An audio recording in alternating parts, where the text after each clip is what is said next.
welcome to the Action Drug Rehab Hour here at 98.1 FM and AM 1220 KHTS. Wow, it's been a long time since I said that.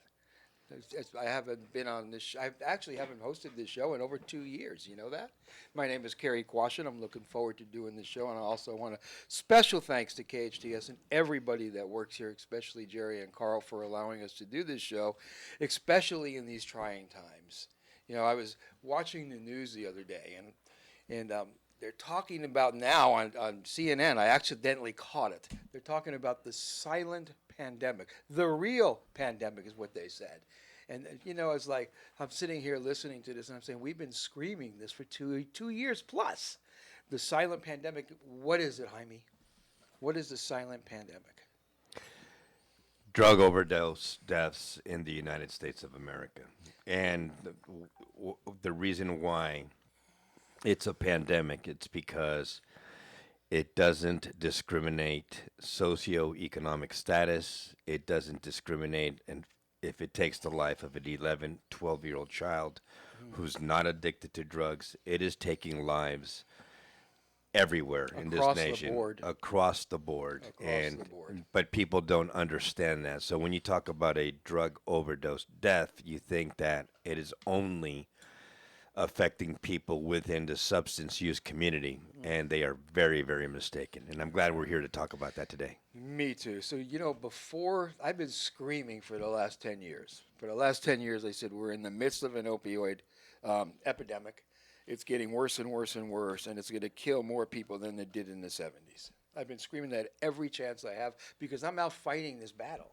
You know, I've been fighting drug abuse right now and doing treatment for almost 40 freaking years.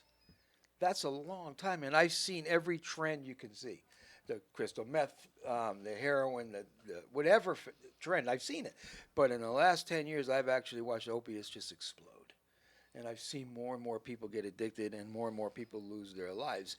Now, right before COVID came into the picture, and I'm not going to discount COVID in any matter, shape, or form because it's killing people and it's terrible and it's very sad. But right before COVID came into the picture, every time you put on the news, they were talking about opiates. They were talking about opiates and overdoses. Remember that? Mm-hmm. All of a sudden, COVID came in and everything else stopped. Only thing you would see on the media or watch on TV was about COVID. Everything else was forgotten. But guess what? It wasn't forgotten. People that were using drugs when COVID came into the picture started using more drugs. The suicide rate went up. The suicide rate went up. Divorce went up. Domestic violence went up. Anxiety went up. More prescriptions were written. But guess what? The DEA and the medical field got together and decided we are creating an opioid epidemic, which we knew was happening. So all of a sudden, almost in the blink of an eye, boom, just like that, they stopped writing prescriptions. Right. If people went into to a hospital or to a doctor and wanted a prescription for pain, instead of getting 90 pills and three refills like they used to, they got 10 pills. Right. Actually, I took somebody to the hospital the other day that was in my rehab with extreme pain. This girl was really in trouble. You know what they gave her? 3 Percocet. Mm-hmm. So all of a sudden, you got all these people that are really in pain, need medication. All the addicts were out there that was trying to cop drugs and go into doctor shopping. It stopped just like that. Boom. So the demand is higher than it's ever been in history, and the supply went away. Well, this all goes back to Purdue Pharmaceutical when they came out with OxyContin and oxycodone. And they came out with a white paper, peer-reviewed, according to them, but it really wasn't. And they were talking about that the addiction rate to oxycodone and OxyContin would only be anywhere between 3 to 5%. And then, this was back in 2002. In 2011, the federal government came down with prescribing policies because there were a lot of soldiers, Marines, Navy, coming back from the theater of war in severe pain for the horrendous injuries that they had sustained in the theater of war. And through the Veterans Administration, a lot of opioids were being prescribed. And then the federal government finally caught on that what they had done is they had created a large class of addicted people to these opioids. So, I mean, back in 2012, 2013, we had 25 million addicted Americans to opioids. So the government's answer was to shut it down. And they came out with prescribing policies, and now this class of people who were addicted to these, well, it came out from the Veterans Administration, and then it also went out to the regular medical community and how much they could prescribe as well. And then there's another part of this that the medical philosophy before was to treat the symptoms, and then somewhere along the lines the philosophy went from treating the symptoms to treating the pain. So the prescription of opioids was very normalized, unfortunately, and it created a huge class of addicted citizens to these drugs. 2013, fentanyl started coming into the country via China. They started adding fentanyl to heroin and methamphetamine. And in today's day and age, you cannot find heroin because everybody in that substance use community is using fentanyl. But what happened is that class of citizens who were addicted to these opioids, like Percocet, Vicodin, OxyContin, and oxycodone, they couldn't go doctor shopping anymore because of the cure system. What the cure system is, it's a computerized system, national database. If you walk into a doctor's office and you want a prescription, they type your name in there and they see every prescription you have gotten, period. That's correct. So doctor shopping went away. Now, where did the dealers get a lot of their drugs? They were So sending people to doctors. correct. So now you have this class of people who are addicted to these opioids. They can't get it. Fentanyl starts coming into the country. Transnational organizations south of the border and here in the country, what they started doing back in 2013 is they started manufacturing and pressing counterfeit opioids like Percocet, Vicodin, but moreover, the number one counterfeited pill in the United States is the blue M30 oxycodone pill. These pills that are counterfeited looked exactly like a pharmaceutically grade trademark pill that you would get from a prescription from your doctor, and people could not tell the difference. So these people started going on to... As you're talking, this is being filmed. So I would like, can we put this up by the camera? Because this is what Jaime is talking about right now. Those are bootleg M30s, and you cannot tell them apart. They're identical. You cannot tell the difference. They're exactly the same. So These here, just to cut you off for a second, I got from a patient that came into my drug rehab. This patient was a dealer. He was selling these pills. His parents were watching. He's 18 years old.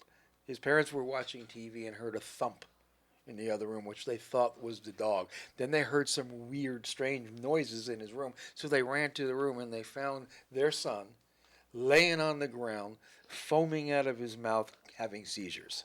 He was in the midst of an overdose from these pills that he was selling. Father, this is really, I just got to talk about this for a second. The father looked at his son and went, oh my God, he's overdosing. He says, I need to give him CPR, but if I give my son CPR, I'm at risk of overdosing, because he knew what it was. It was fentanyl. And made a decision, thank God, to do CPR until the ambulance got there and they had to Narcan this poor kid quite a few times before they brought him back to life. Go on, Jaime. So this market of opioids opened up a huge new market for these transnational organizations who were manufacturing and pressing their own counterfeit pills, because now their distribution system, and it's not like back in the day, if you were addicted to drugs, you'd go to a brick and mortar building to buy heroin or marijuana or cocaine, or go to somebody's home. Do the digital age, social media apps like Snapchat, Instagram, Facebook, WhatsApp. Parents, you need to listen to this, parents. Exactly, parents. You have to listen to this. Snapchat, WhatsApp, Instagram, Facebook, Meta, TikTok, and now I've heard Reddit. Twitter as well. Reddit. And buy up. Drug dealers started dealing these pills through these social media apps, and the distribution went through the roof. If you look at, and to make the crisis even worse, you have a generation of children who have suffered mental or have mental symptoms or crises, for example. And we know that from the advent of internet since 1996, 450% increase in teenage suicide. You have bullying. You have all this sorts of stuff that's going on online. But back to the drugs, children started going online, buying what they thought was a pharmaceutically grade trademarked pill, when in all reality, there was a fake pill made to look exactly like the real pill. They started consuming it and they started dying. And nobody knew what was happening. This started in 2013, and every year since 2013 to 2022, if you look at the charts of OD deaths in the United States, I mean, between 1992 through 2011, drug deaths in the United States went with the percentage of the population in the United States. So it was trackable and they could estimate it. But in 2013, the line just went straight up. And everybody was sitting there scratching their heads, wondering what the heck is going on here. And, well, what happened was it's fentanyl and the distribution centers through Snapchat and Instagram, things like that. So what I'm saying is at first, it affected the people within the substance use community. Drug traffickers were putting fentanyl into heroin to make it not only stronger, but even more addicting than before. But and it's cheaper. And it's cheaper. And then it left the confines of the substance use community and went into every single bedroom community, city, suburbs in the United States of America. Computer, bedroom, Yeah. adolescent, children's. Correct. And then you have these drug deaths going through the roof. If you look at 2020, the number was 93,460 drug deaths in the United States of America. 70% of those attributed to fentanyl. And in 2021, according to the Drug Enforcement Administration, it's almost 108,000 drug deaths in the United States, and close to 70% of those drug deaths are also all due to fentanyl. But Jaime, let's back off for a second, because that's true. But that's just accidental overdoses. Well, they're not accidental overdoses in my eyes. My son Daniel, unfortunately, sometime in the evening on March 31st, right when the pandemic had started in 2020, decided to reach out to a drug dealer through Snapchat, received what he thought was a blue M30 oxycodone pill, consumed that pill, and I found him dead on April the 1st, in the morning of April the 1st, in our home here in Santa Clarita, California. Now, unfortunately, the statistics are that 3 out of 4 children that die due to fentanyl poisoning are found by their parents in the early morning hours in their bedrooms dead. Now, my son was revived. He was taken first to Henry Mayo Hospital, and then from there he was taken to Children's Hospital of Los Angeles Children's Hospital, but there was nothing they could do for him. They kept him alive until his mother and I decided to do what we could do for him. It's just have, quote unquote, some quality days with him, and made the decision on April the 5th to terminate all life-saving measures, and he passed away while I was holding his hand, and his mother was stroking his hair when he took his last breath of air, and he died. And since that day, I have not stopped in trying to get the messaging out there to parents that if you think that this cannot happen to your family, I'm very truly sorry, but you are very sorely mistaken, because this is not only affecting people who are within the substance use community. This is taking lives left and right.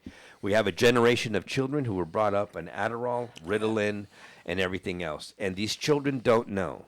And according to Bill Bodner, by the way, special field agent in charge of the Los Angeles Drug Enforcement Administration's office, 100%, not 90 or 95%, of everything out there. 100% of all pills that are being bought off of social media are counterfeit.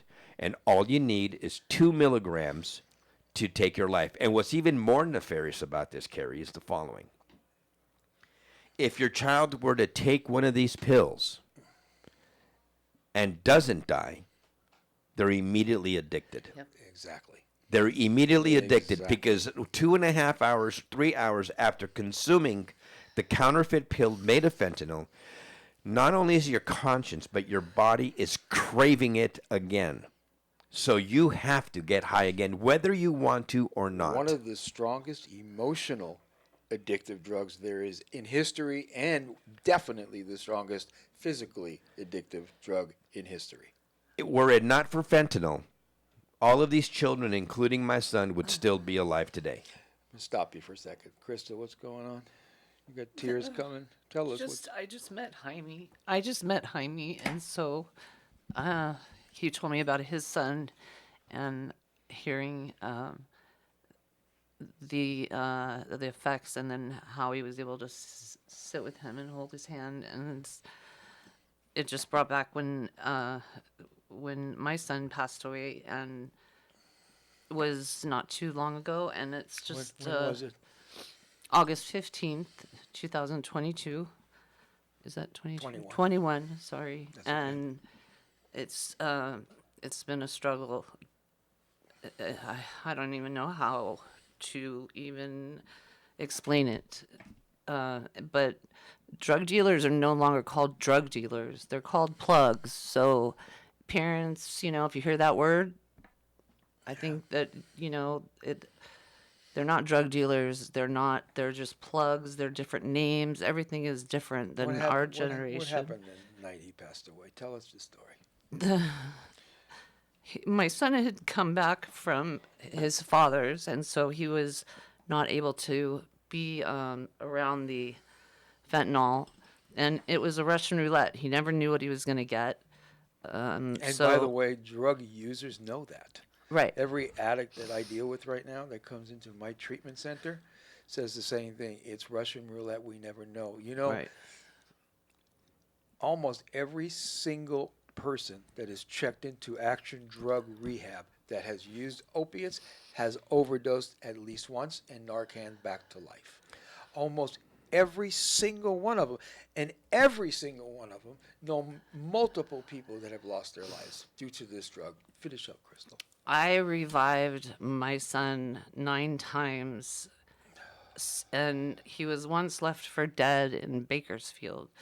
And thank God he made it through that. But the night that he passed away, I checked on him.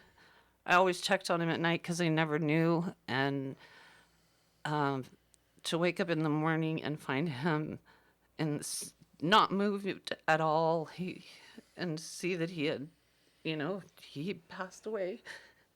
And I haven't been able to see him, or even ever since the coroner took him from my home. That was it. And so, I mean, even though, although Jaime had the same experience, I just wish that I was able to hold his hand and just say goodbye.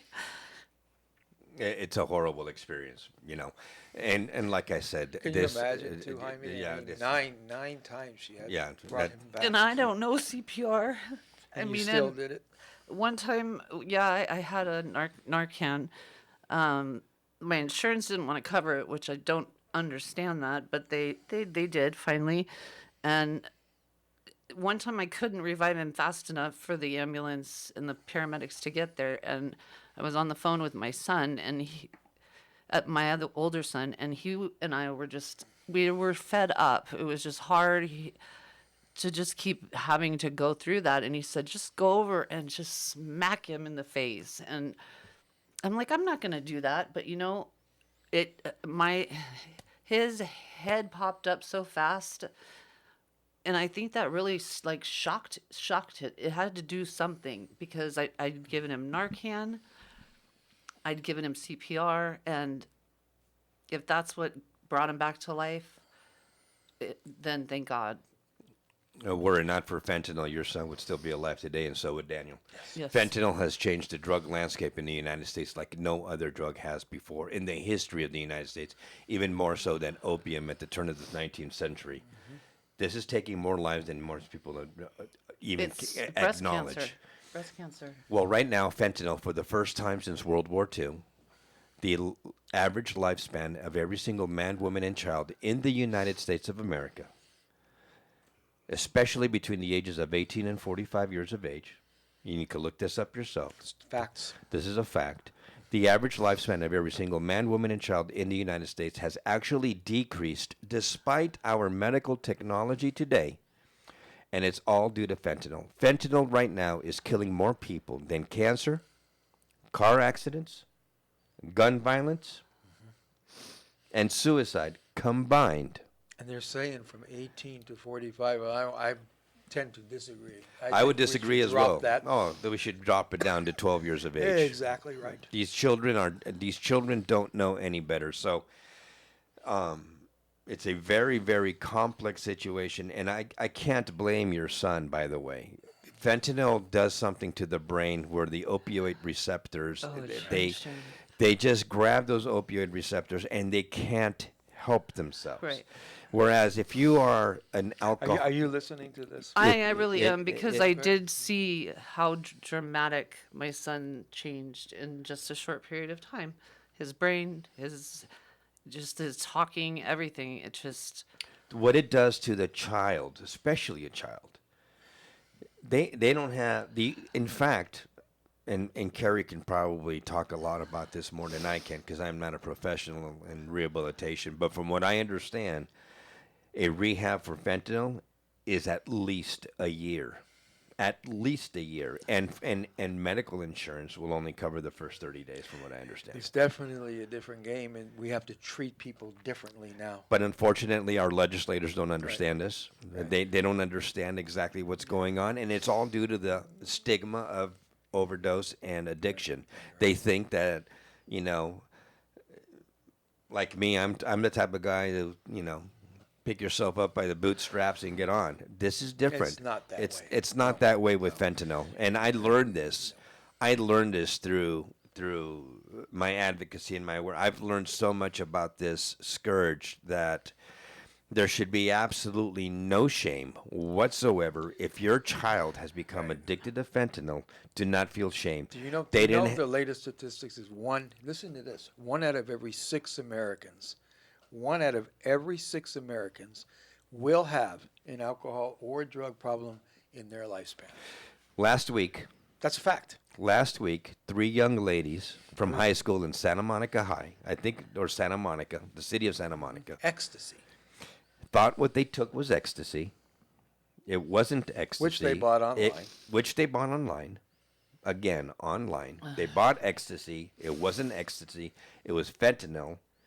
And all 3 of them were saved, but from what I understand, all 3 of them now have irreversible brain damage. They have to. It's amazing. Irreversible brain damage because their brains went too much without oxygen. So we're going to have to take a break in a minute, but what I do want to talk about after the break is more of your stories, of course, but I also want to talk about there's a bad message we're giving out in this world right now, and that to me is fentanyl kills. Okay, we know that. Right. Nobody decides to grow up and just decide to use fentanyl. So the message we need to give out to our children has to be different than just fentanyl kills. I'd love to talk about that afterwards. Yeah, and that's what we're going to do. This is the Action Drug Rehab Show on 98.1 and AM 1220 KHTS. Be right back.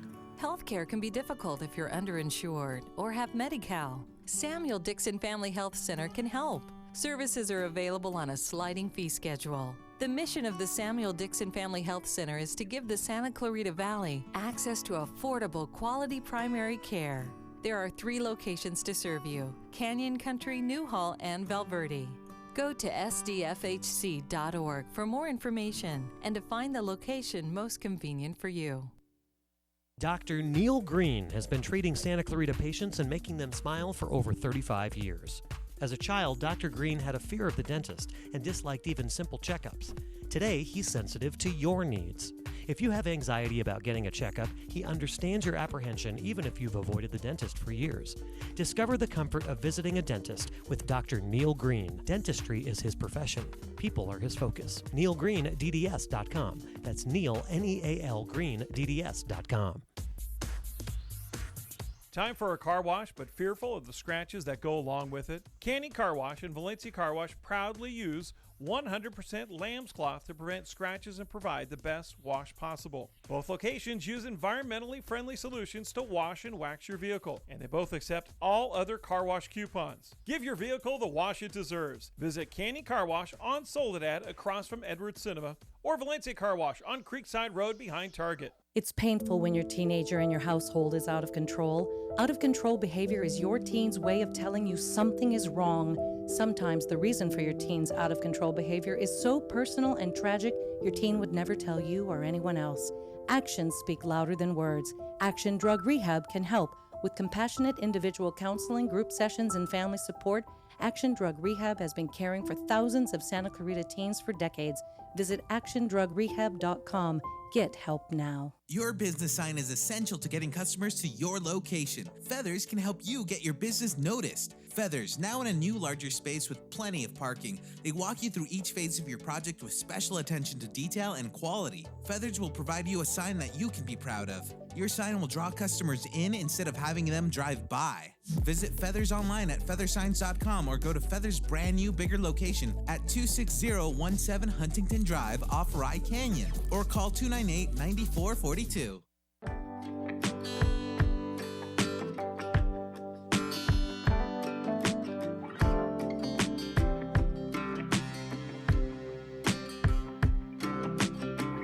Welcome back to the Action Drug Rehab Show on 98.1 FM and AM 1220 KHTS. My name is Cary Quashen. I am the host. And, we're doing this show, and for anybody listening, I know it's horrible, and it's sad, and I'm not doing this to ruin anybody's day. I'm doing this because if we don't get the word out, we're going to lose more and more people. Period. And that's going to ruin their day. And that's going to definitely ruin your day. Exactly. So Jaime was saying 108,000 people died from an accidental, what you want to call overdose, or we actually call it poisoning. It's fentanyl poisoning. It's like you going into a bar asking for a shot of tequila, and somebody puts a poison in there. Right. You know what I mean? You Right. drink the shot and you Yes. die. Now, I will say, I agree 100% with you, but now what I'm seeing this last year is most of the bona fide drug addicted people, they're going out there looking for fentanyl. Well, they're looking for fentanyl because, like I said before, they can't help themselves. Yeah, exactly. I mean, if we talk about your son, poor kid, he didn't have a chance, a snowball chance in hell. I mean... No, and he was not really one to be afraid of much, but that was his biggest concern, was I'm scared to death to come off of this because I don't want to feel That pain. that pain, and then whatever he's taking it for, because anybody that takes any kind of medication is self-medicating, and there's an underlying health issue that they need to talk about some way, somehow, so that they're not looking for that numbing. I agree. I agree. Daniel was the one who had been diagnosed with ADHD and severe depression, and we were locked into our homes when at the beginning of COVID-19. We just locked ourselves in our home, and he was cut off from seeing his friends, from seeing his girlfriend. He was in his bedroom doing homework all day, Yeah. and the kid got bored. And lonely. And he got bored. And he reached out to somebody and to self-medicate, and this and he was unlucky enough to get that one pill that took his life. So, But if you think about it, guys, it's just, I hate to put this as an example, but if you're making chocolate chip cookies and you put too many chocolate chips, they taste great. well, If you're cooking up pills and you're mixing them up, these are not chemists or brain surgeons doing that. there is absolutely no quality control in manufacturing these pills. And it's not like these transnational organizations are trying to kill their customers. That's not what they're trying to do. Right. The reason why they're putting fentanyl into cocaine, Ecstasy, crystal meth. ecstasy. Well, let's just talk about the recreational drugs. Like now we know marijuana as well. We are testing that Action Drug Rehab on our outpatient for adolescents. We are actually finding adolescents that are testing positive for fentanyl, and we know they're not using it. We know they're buying pot on the street. And we know why, because so marijuana is now being laced with fentanyl. We know cocaine is laced with fentanyl. We know that recreational drugs that were pretty common to use back in the 80s and 90s. I tell my friends all the time, every time I get together with them, I go, 95% of the class of Burbank High of 1980, we would all be dead if this stuff was around back in the day. We would all be dead. But this is why it's so important for people to understand. I mean, before, when you had your parents and authorities and school officials and everybody say, just say no, don't do drugs. Well, that message is don't do drugs because you are going to die if you do drugs. Right. Or if you don't die immediately, you will become addicted to fentanyl immediately. But here's what I want to say this. Tell me, anyone listening to this show, if you want to call in and argue with me, fine.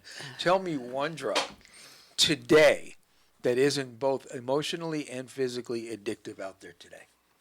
These kids don't have it like we did when we were kids. Every drug is addictive right now. Every single drug. Well, it's because fentanyl is in it, and even if it wasn't in it, crystal meth? Maybe it's not a physical addiction, but it's one of the most emotionally addictive drugs. Opiates, any of them. Well, Valium, Xanax, Ativan. They're all addictive. The crystal meth now, they've changed the chemical composition to it, where just even the use of crystal meth for 3 days. When you see people on the streets running like lunatics, yelling or howling at the moon, it's because they're in serious psychoses. I know people professionals, lawyers, doctors, RNs, who are living in the streets because of this stuff. I mean, and it's guys. I own rehabs. I ran psych hospitals. If you could only know the stories that I could tell you about the paranoia, psychosis when it comes to that. It's scary. Also, I'm also seeing that psychosis right now from guess what? THC. Oh yeah. Oh, I'm putting many people in psychiatric facilities before I'll admit them to my rehab because of the THC content that they've been playing with is causing psychosis. The point that I wanted to get to before it escapes me, though, is that these transnational organizations are not trying to kill their customers. Right. When they manufacture these pills, there is absolutely no quality control in the making of these pills whatsoever. So it's like playing Russian roulette.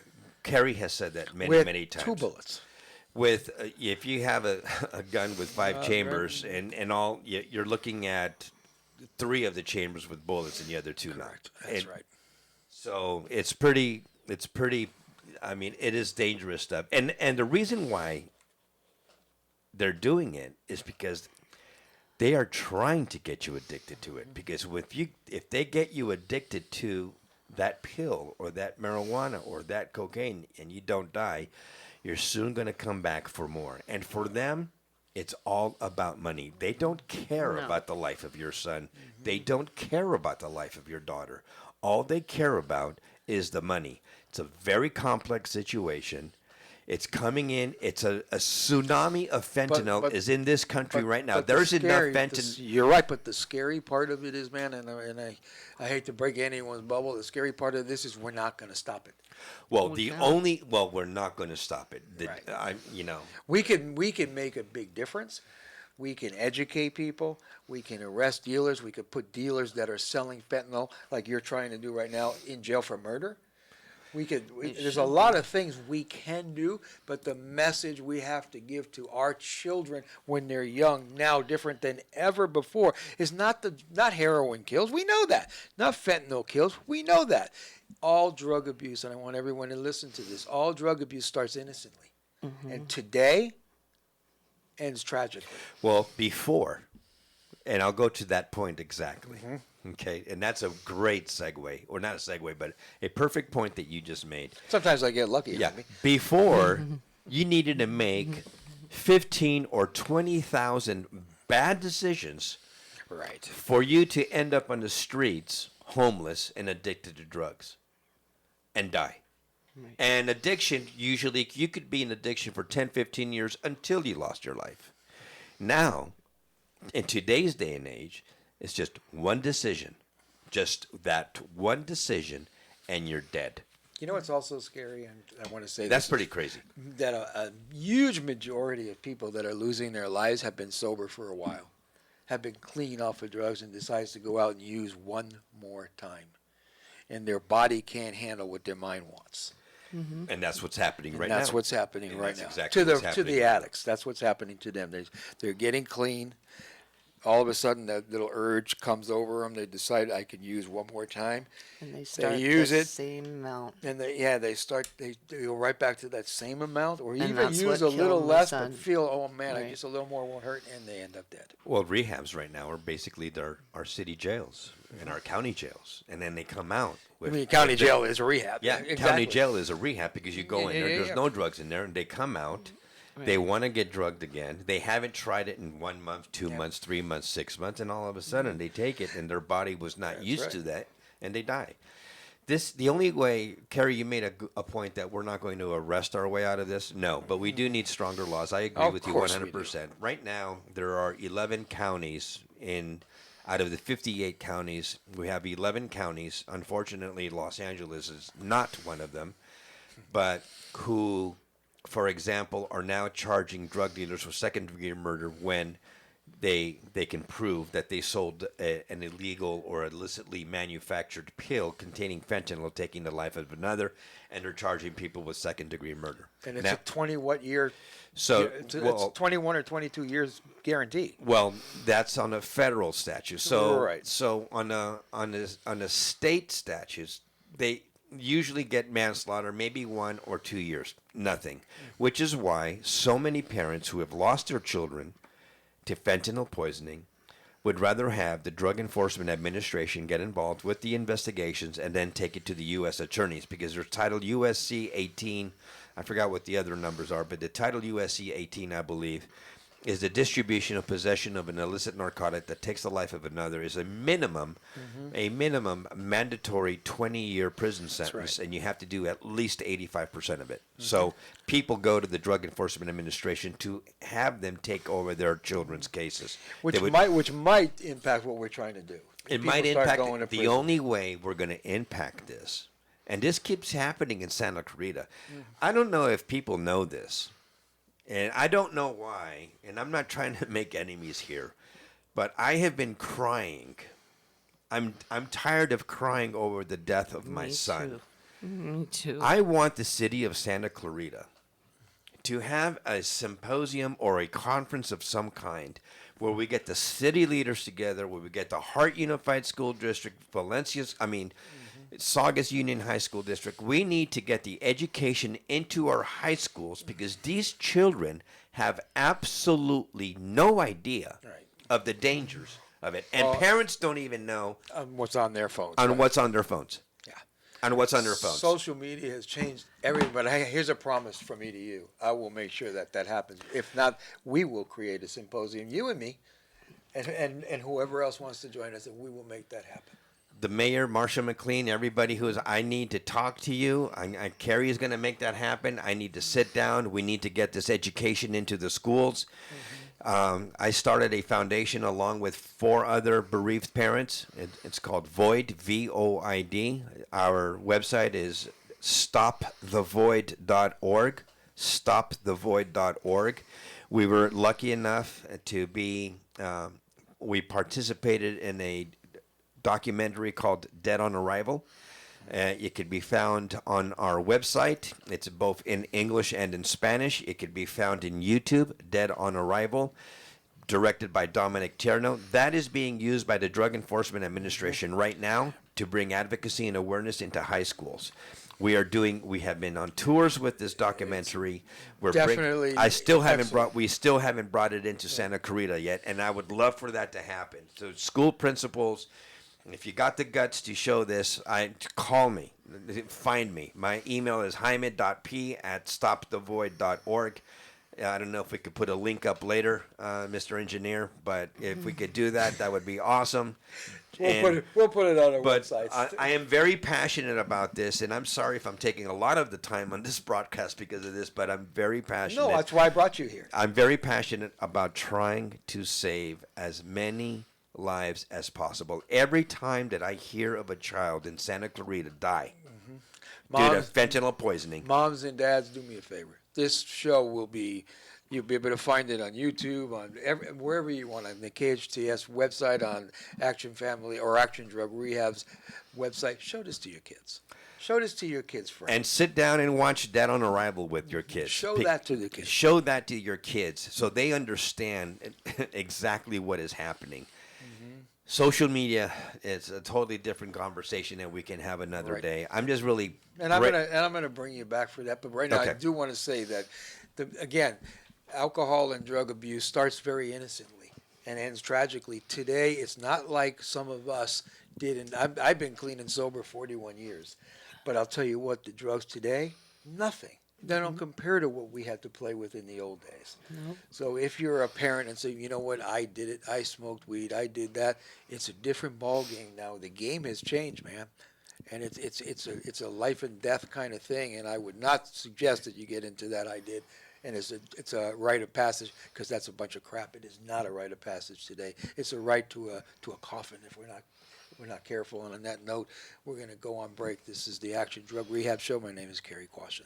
Your business sign is essential to getting customers to your location. Feathers can help you get your business noticed. Feathers, now in a new larger space with plenty of parking. They walk you through each phase of your project with special attention to detail and quality. Feathers will provide you a sign that you can be proud of. Your sign will draw customers in instead of having them drive by. Visit Feathers online at feathersigns.com or go to Feathers' brand new bigger location at 26017 Huntington Drive off Rye Canyon or call 298-9442. Summer. Trips to the beach, barbecues, taking classes. Wait, did you say taking classes? Yeah, College of the Canyons has a great selection of summer classes starting in June and July. I'm traveling this summer and I don't want to take in-person classes. Both online and on-campus options are offered. Well, I don't have a lot of money to spend. COC is only $46 per unit. Wow, I never realized how beneficial taking a summer class at COC could be. Visit canyons.edu/schedule and get ready. Reset. Go summer. Healthcare can be difficult if you're underinsured or have Medi-Cal. Samuel Dixon Family Health Center can help. Services are available on a sliding fee schedule. The mission of the Samuel Dixon Family Health Center is to give the Santa Clarita Valley access to affordable, quality primary care. There are 3 locations to serve you: Canyon Country, Newhall, and Valverde. Go to sdfhc.org for more information and to find the location most convenient for you. It's agonizing when a family member is creating havoc in your household with excessive drug or alcohol use. Often the abuse is ignored until tragedy happens. Action Drug Rehab can assist. Their professionals can guide you step by step to navigate your loved one to get the care they crave, bringing peace to your home. With compassionate individual counseling, group sessions, and family support, Action Drug Rehab has state-of-the-art inpatient and outpatient facilities in Santa Clarita. Visit actiondrugrehab.com. Get help now.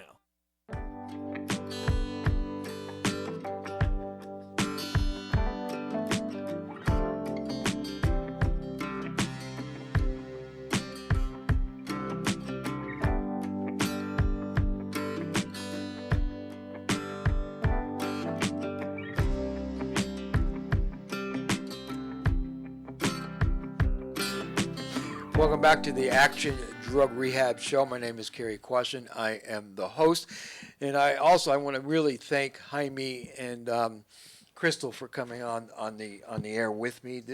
I believe this is life-saving stuff. I do, because like I said earlier, just let's talk about substance abuse for 1 second. 108,000 people accidentally died from, call it a drug overdose, call it poisoning from drugs, period, fentanyl probably. That's the number of deaths that we know. What about suicides? What do you think the number of suicides are caused because of some kind of substance or alcohol abuse? You can at least double that number. How about domestic violence? How about child abuse?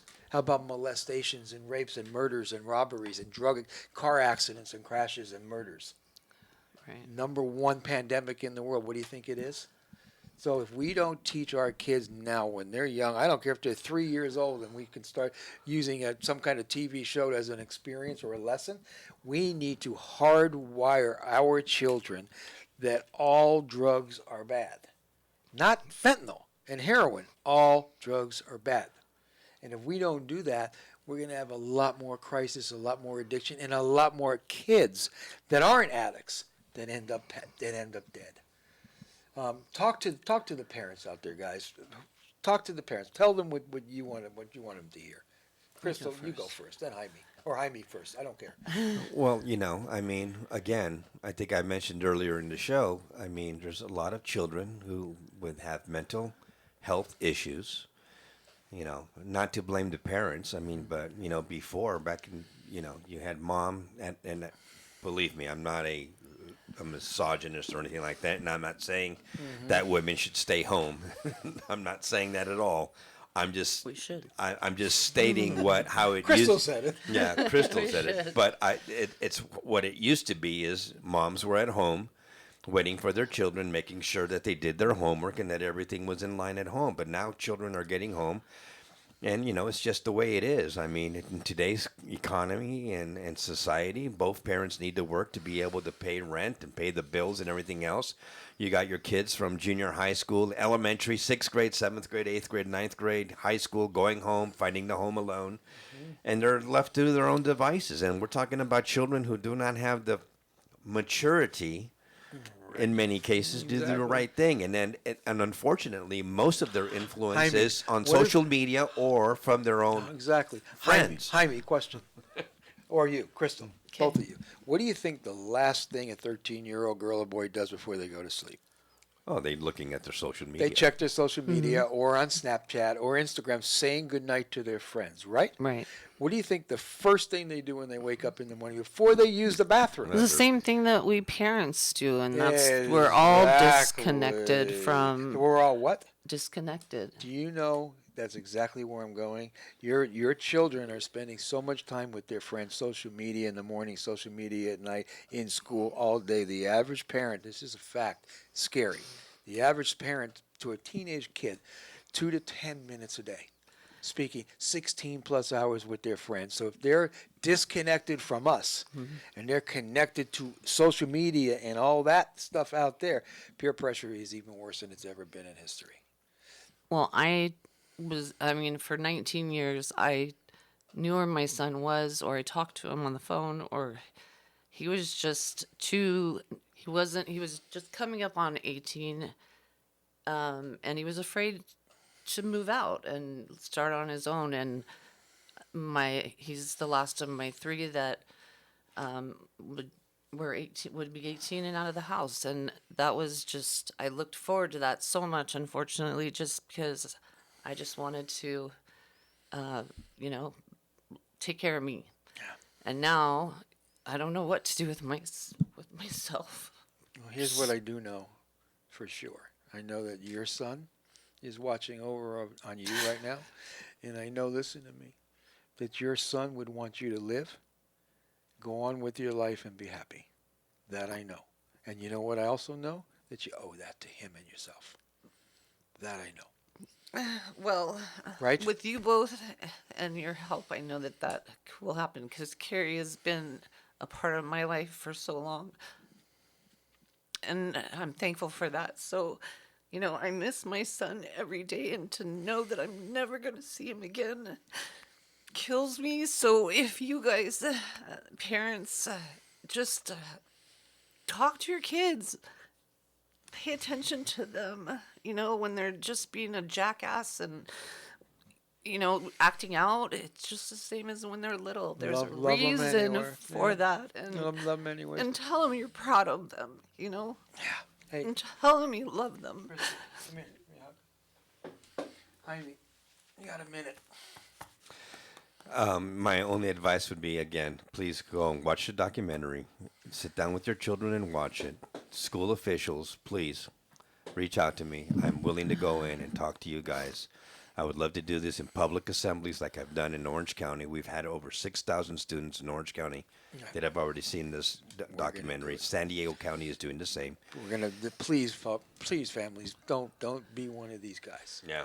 The last thing I want, there's nothing worse than having,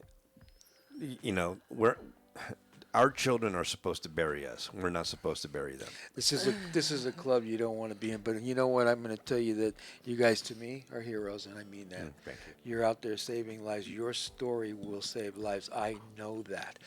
I've been in groups where people came up to me saying, "I've heard Jaime speak, and I've stopped using drugs." Thank you. So you guys keep doing what you're doing. You're my heroes. You're heroes of Santa Cruz, and I love you both. Thank you. And Thank thank you for what you do. Thank you for coming on this show. I'm going to bring you back on every few months to kind of go over stuff. And my name's Cary Quashen. This is the Action Drug Rehab Hour. Thank you, KHTS.